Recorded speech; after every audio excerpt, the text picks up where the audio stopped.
2025 оныг манай байгаль орчны салбарт ажиллах стийн эрхийг хамгаалах жил болгон зарласан.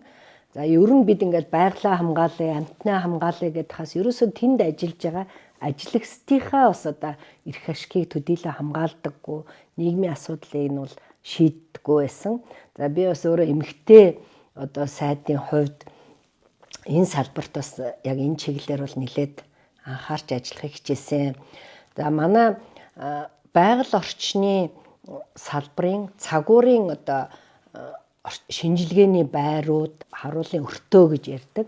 Энэ байруудыг бид нэлээд олон одоо аймаг суманд шинчилж чадсан байгаа. Энэ салбарт голцоо одоо 80% нь эмэгтэйчүүд ажилладаг. Эмэгтэйчүүд тэр хүүтэнд нөхцөл муутай байранда тэр цагуурынхаа хэмжилтийг хийн, шинжилгээг хийн, судалгааг хийн. Энэ бол маш хүндрэлтэй ийм одоо ажил байдаг.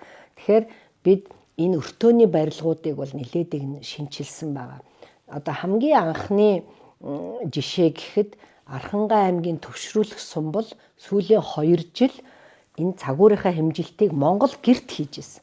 Энэ бол маш одоо түүхтэй, энэ орчин үед бол ингэж хийн гэдэг бол өөрөө их тийм бүдүүлэг ийм асуудал байгаа. Тийм учраас бид шийдээд цагуурын орчны одоо төвийн маш сайхан барилгуудыг бол одоо ашиглалтанд оруулж байгаа. Энэ барилгыг одоо зураг төслийг нь гаргахдаа би бас ямар шаардлага тавьсан бэ гэхээр за нэг одоо бохир хийчдэг тэрийг одоо соруулах гэж бөөн зардал болох вэ? Энэ бохирыг нь одоо соруулдаггүйгээр шийдэх ёстой.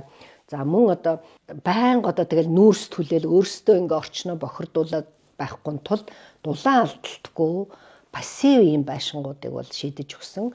За мөн одоо нарны панелуудыг ингээд тавьсан байгаа. Тэгэхээр энэ бол өөрөө ингээд экологид ээлтэй ийм сэргээгт хэрчим хүчийг авдаг ийм одоо сайхан барилгууд болсон. Саяхан би бас тэр байр ашиглалтанд ороод нээлтийн одоо ажиллагаа хийж байгааг фэйсбүүкээр хараад бас дотроо баярлж суулаа.